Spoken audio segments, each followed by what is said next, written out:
Saludos, estrellas del abismo. He regresado, tras perderme en las fauces del tiempo. Entidades antiguas reclamaron mi atención, y buscaron mi sangre en disputas inevitables. He debido enfrentarlas, y en ese trance, los dejé solos bajo la fría bóveda del vacío. Hoy, como disculpa, deposito ante ustedes un fragmento de mi más reciente labor. Lo esculpí con cuidado, como quien talla un epitafio en una piedra viva, para reimaginar un clásico, y retorcerlo bajo una nueva luz. Este es mi obsequio, mi ofrenda, mi penitencia. Opinen sin miedo, pues los oigo, incluso desde las grietas del cosmos. Ahora, sin más, abramos el sello, y comencemos. No crean que fui un hombre como cualquier otro. Desde mi niñez, recuerdo cómo las sombras fueron mi herencia. Crecí entre una especie de pasillos húmedos, donde las paredes parecían exhalar un lamento que nadie más escuchaba. No recuerdo a mi madre con claridad. Solo puedo recordar una voz femenina rota, que me advertía sobre los que se autodenominaban los heraldos del sol carmesí. Algún día, decía ella, vendrán a buscarte. Y cuando lo hagan, no resistas. Así fue como llegué a ellos. Se hacían llamar los hijos del sol carmesí. No eran hombres en su propia actitud, no como los hombres de mundo del año actual 1823, este era un culto que veía en la sangre y en la carne la única forma de alcanzar la redención. Me enseñaron a observar los ojos, a desconfiar de las miradas, a encontrar en el más mínimo gesto la podredumbre del alma. Con los años, aprendí su doctrina. No todos los sacrificios valen lo mismo. Y fue entonces que escuché hablar de él, el anciano de las 745 de Ope Street. Todos lo llamaban el buen samaritano. Un hombre de manos generosas, de sonrisa tibia, de voz amable en el mercado. Y sin embargo, había un rumor, una sombra pegada a su nombre. Ese ojo que no dejaba de supurar, rojo, enfermo, incapaz de sanar. Nadie sabía qué era exactamente. Nadie podía curarlo o darle tratamiento. Era una especie de virus raro pero no contagioso, decían los expertos. Una maldición, murmuraban los del bajo mundo. Era perfecto para mis planes, un buen samaritano, puro, pulcro, con una aflicción física como prueba impuesta por su cruel Dios. Como sacrificio para mis propios motivos y así poder obtener ese prestigioso y codiciado conocimiento que incluso el padre carmesí ambiciona, conocimiento del viejo mundo donde la alquimia y magia de la más pura era común y estaba a la orden del día. Ya he trazado mi plan, el anciano ha puesto en renta una de sus habitaciones y hoy contacté con él, en unos momentos comenzaré la mudanza para ejecutar mi plan. El cuarto que el anciano me ofreció se hallaba en la parte más alta de la casa, un desván húmedo que olía a madera marchita y a un polvo que parecía no haberse levantado en siglos que ocasionaba demasiada comezón a la nariz. Sus manos temblorosas y corroídas por la edad me mostraron la llave con un ademán cargado de confianza, y sin embargo, lo que en otro podría parecer un gesto amable, en él no era sino un recordatorio de lo extraño, de lo oculto que latía bajo la superficie. Lo vi entonces con mayor detenimiento. Su rostro era delgado, marcado por los años, y su cabello, apenas un penacho blanco que colgaba con cansancio sobre su frente. pero aquello no fue lo que detuvo mi mirada. Fue ese ojo del que todos hablaban. Por todos los dioses antiguos, ese ojo. No tenía aquel brillo natural como todos, no reflejaba la luz como los ojos de los hombres, sino que parecía absorberla, hundirla en una pupila enferma. La córnea estaba enrojecida, cubierta por una humedad viscosa de un color verdoso, como si un licor interno, espeso, la lubricara eternamente. Era un ojo supurante, congestionado, vivo en su propia pestilencia. Sentí, al mirarlo de cerca, que olía, un olor agrio, metálico, semejante al hierro viejo humedecido en sótanos oscuros.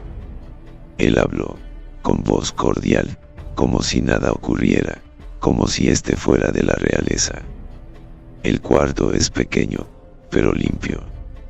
Aquí tendrás todo lo necesario para tu estancia, respecto al precio lo hablaremos después. Y mientras hablaba, ese ojo enfermo me miraba. Sí, me miraba. No con intención humana, tampoco detectaba bondad, sino con una especie de frialdad acuosa, como si aquel globo infecto y semipodrido no fuese parte de él, sino más bien parecía un parásito que habitaba en su rostro para espiar al mundo. A cada palabra suya, a cada gesto, yo no veía al hombre, por más que intentaba no hacerlo mi mirada se enfocaba en el ojo. Su textura gelatinosa, el parpadeo lento que no llegaba a cubrirlo del todo, el pequeño hilo de pus que se acumulaba en la comisura. Y yo lo percibía con todos mis sentidos. El olor, ácido, casi medicinal. El sonido apenas audible de su párpado húmedo deslizándose. Una sensación táctil imaginaria que recorría mis dedos, como si ya lo hubiera tocado y la viscosidad aún se adhiriera a mi piel. Intenté apartar la vista, pero cuanto más lo hacía, más clara era la presencia de aquel ojo en mi memoria. Un ojo que no dormía, que no pestañeaba del todo, que parecía querer abrirse aún más para tragarse el mundo. El anciano me ofreció té, y mientras vertía el líquido, sus manos eran torpes y temblorosas, pero lo que me atenazaba no era su debilidad, sino esa impresión, que mientras me hablaba de cosas triviales, el ojo registraba cada uno de mis movimientos, como si se deleitara en hurgar en los rincones más secretos de mi mente.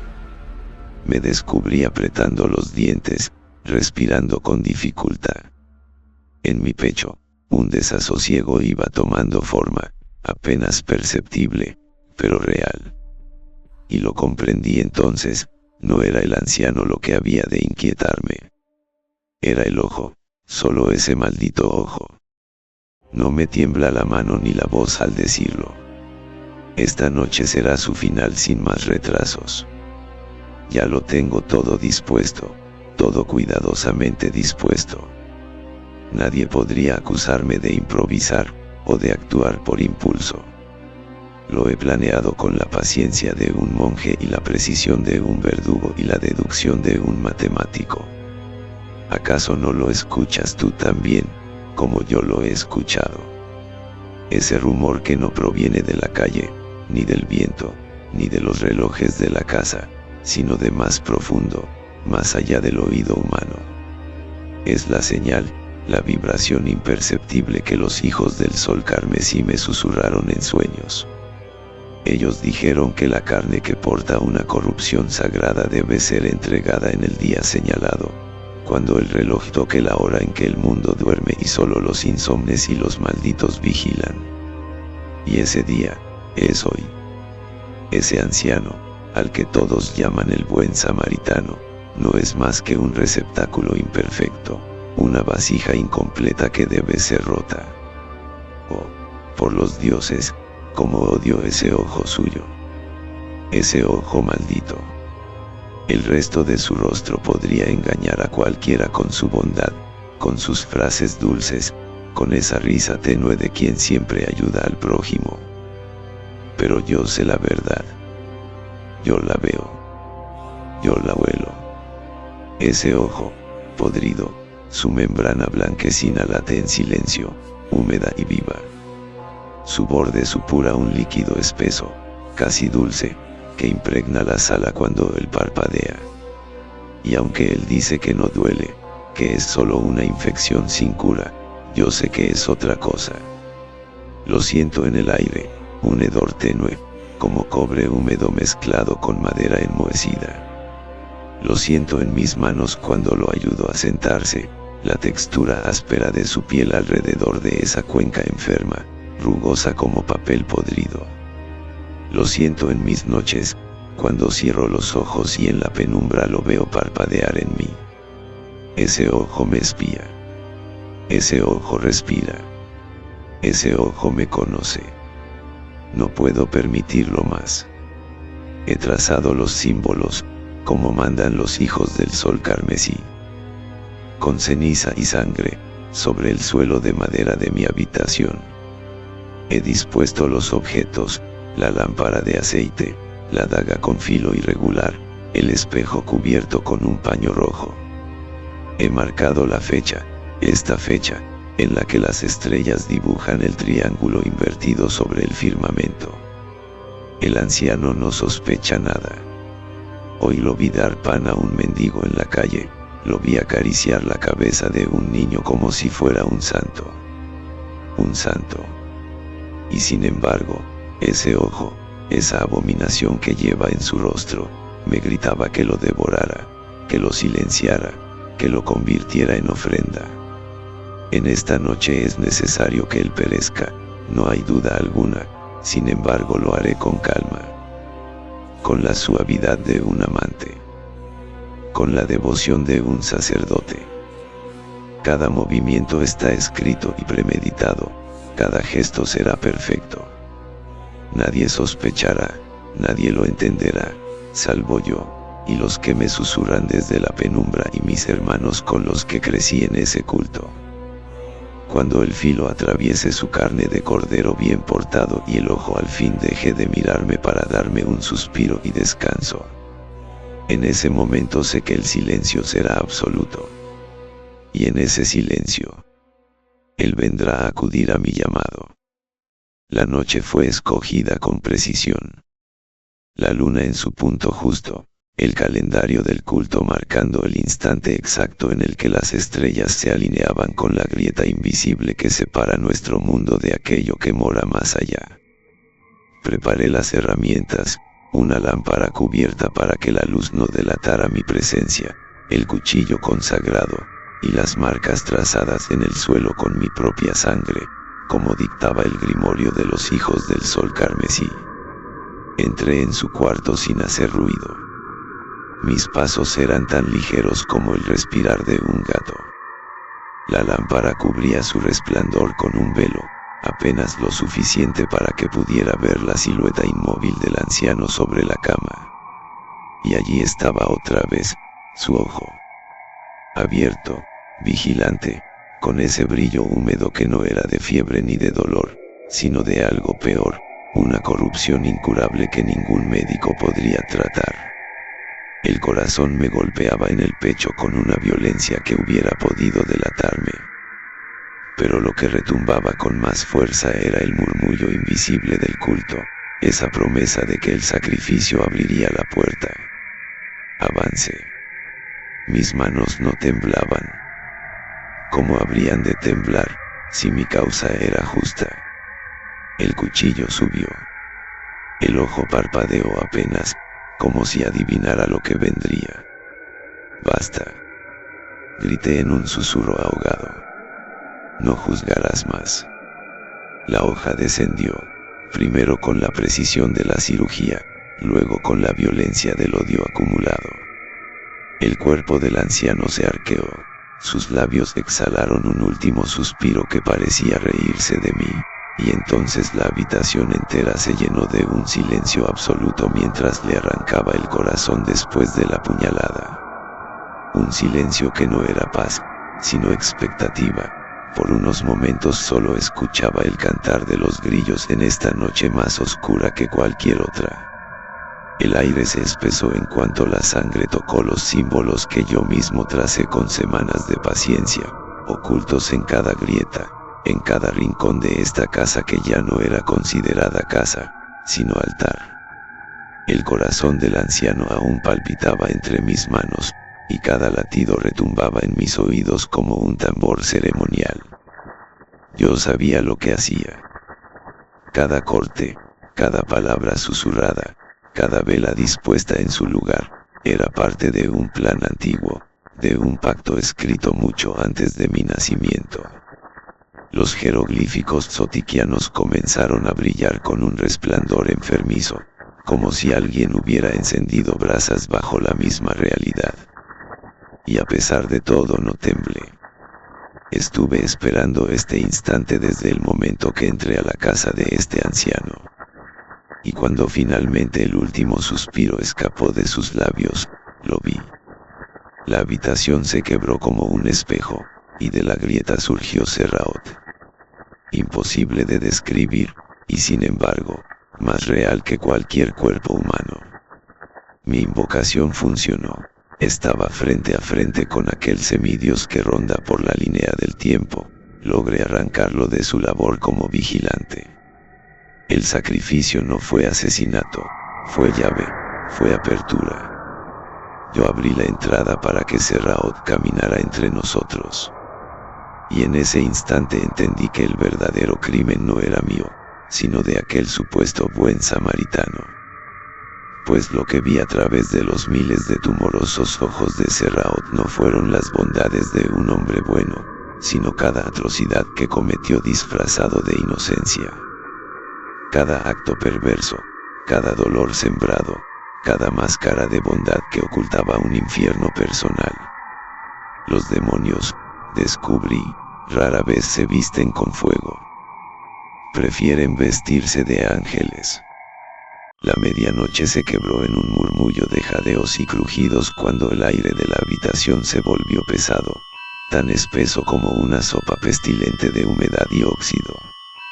Los símbolos zotiquianos, que había tallado con torpeza y sangre reseca en el suelo de madera, comenzaron a brillar con un resplandor amarillo enfermizo, semejante a la ictericia de un cadáver en descomposición.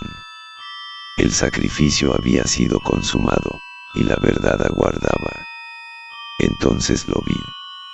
Serraot emergió no del suelo ni del aire, sino de la grieta invisible que separa lo real de lo intolerable.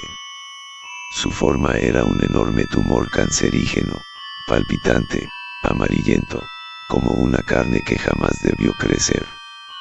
Se erguía y se expandía con burbujas y pliegues deformes, de cuyas llagas supuraba un fluido espeso y rancio. Y allí, en su superficie ulcerada, se abrían cientos de ojos, ojos que no miraban, sino que devoraban. No contenían luz, absorbían la oscuridad, robando sombras de cada rincón de la habitación hasta dejar un vacío deslumbrante y antinatural. Y cuando Serraot fijó su atención en mí, comprendí el verdadero sentido del sacrificio. No era un llamado vano, ni un error de brujería.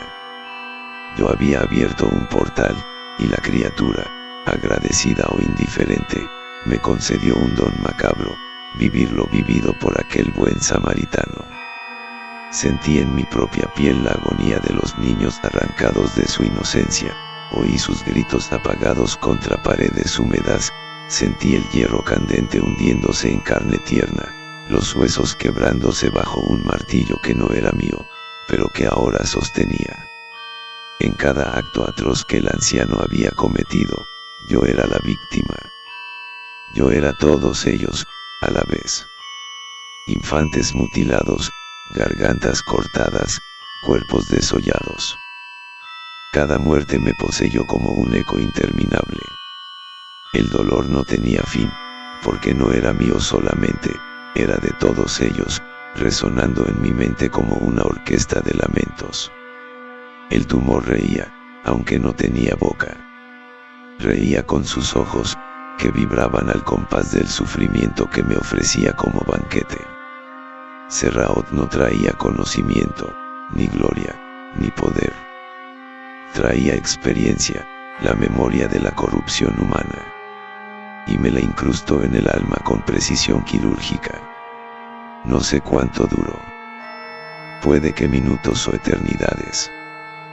Pero en un instante tan breve como mortal, Serraot se desvaneció, contrayéndose sobre sí mismo, como si nunca hubiese estado allí.